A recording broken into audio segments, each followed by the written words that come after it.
I first met him in the early 80s in a Chinatown of urban. He didn't want his real name or address revealed, so we called him DJ for Dynamo Jack. He was only a healer, he said, but he did direct a powerful energy generated from his own body into his patients. Sometimes he used the needles, sometimes just his hands. He called the energy Qi, and it was so strong that he usually needed a grounder to hold his patients' feet. For years we followed him around Java on his healing rounds, pleading to be allowed to film him, but he always refused, saying his powers resulted from a type of meditation with an ancient tradition of secrecy. It was only when my brother Lorne was suffering from a serious eye infection that he finally allowed us to film him in 1987. It was nothing like any acupuncture I'd ever had. I was getting really powerful electric shocks and couldn't control my movements at all. Yin yang, positive and negative, you know. And my positive from here and my negative from here. And we meet together, this can get like electricity. And is this because you're special? You have a special sort of it's meditation every day. It's meditation that does it? Meditation every day. Like you can touch me, like this. It's nothing, okay? It's my burn. Just like this. For our sound recordist, it was also a shocker.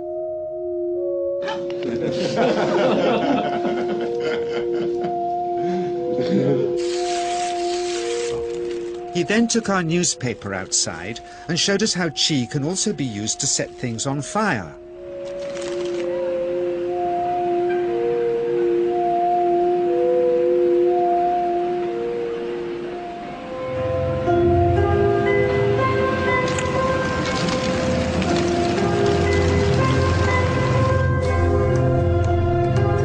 When he heard we'd shown this footage in public, he was very upset and refused all our future efforts to contact him again. As the years passed, we sadly resigned ourselves to never seeing him again. My brother Lorne never did, for by 1997 he was already dead, when I again found myself with DJ, now treating me for an eye problem. But it wasn't this that brought me back. He had tracked me down out of the blue and invited me to tell me a story. He had just returned from 2 years on a deep meditational journey, alone in the heart of Borneo. Amongst his revelations, he had seen, he said, how history was moving on into great change, and the old wisdom was vanishing. So he'd called me back to film just enough of him to remind us that we all have undreamed of powers sleeping within us, and that there's nothing special about him except for his training in waking them. Grounding this patient, my cameraman Joe is having to use all his weight to keep contact. But Qi is pushing him away. He seems able to control the amplitude of this Qi, like a dimmer switch, and it causes uncontrollable responses in the patients and their grounders. I can barely keep my hand on you. It wants to fly off. The electricity is so strong. This mother unwittingly grounds her child. He won't sit still, so she's asked to hold him and grin and bear it. Sometimes, signs of this passing energy can be seen in the transmitter too. This Qi stuff is only the surface, he says, of the real adventure beneath, in the meditational technique.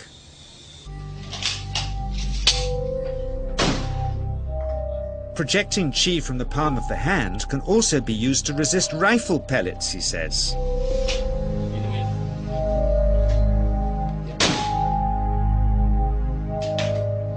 First, you learn to distinguish between yin and yang Qi in your body.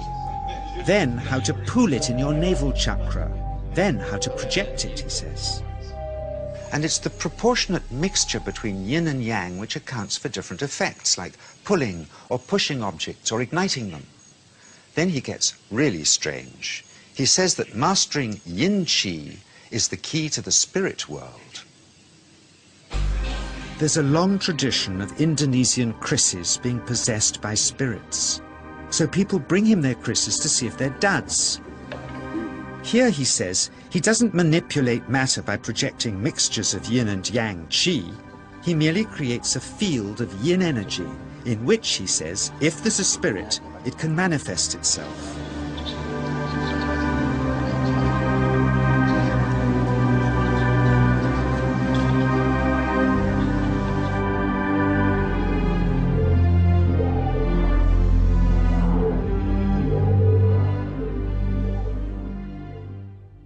So I invited a small group of scientists back from the United States with measuring equipment to test if DJ was for real.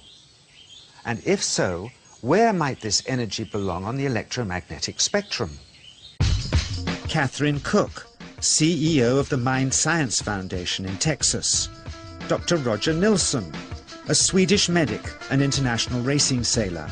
Dr. Greg Simpson, a physicist from New York's Albert Einstein University, and Andreas Polak, one of DJ's Australian students.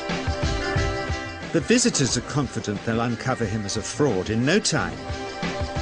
Greg is the first guinea pig, and he's uncomfortable about showing that he can feel anything at all. Dr. Roger doesn't know what to expect.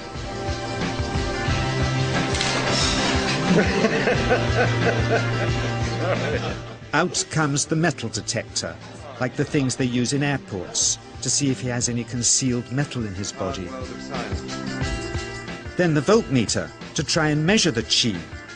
But how to get it to work? Where's the ground? What settings? DJ suggests that as his negative is his perineum, and his positive is his navel chakra, perhaps that's where the electrode should be attached. He doesn't stand on his dignity. He's eager to help, but still no readings. They're getting shocks off his arm, and now they're on the right settings, but the needle still isn't moving. DJ says it isn't electricity, it's qi. It's 1, 2, up, I feel it in my whole body. I feel it at 3, 0.3, I feel it in my legs, shit. But suspecting there's some tricky setup on his premises they can't find, they insist we all go to a randomly chosen hotel room several miles away to see if he can light a light bulb with his fingers. It doesn't ground on the wall. So Greg holds and grounds one wire, while DJ pumps qi through the other. The bulbs are LEDs, light-emitting diodes, which ignite in different colors according to the intensity of current. Yes. On, off, on. Brilliant. Oh, you're blinking. Things were going well. DJ was enjoying it too, until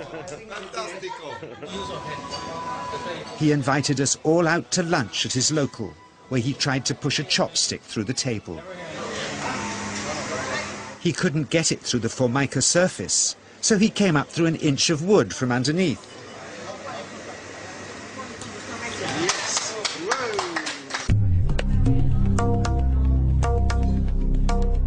Not only did he draw his own blood, but a chopstick splinter had caught Alison here between the eyes, drawing more.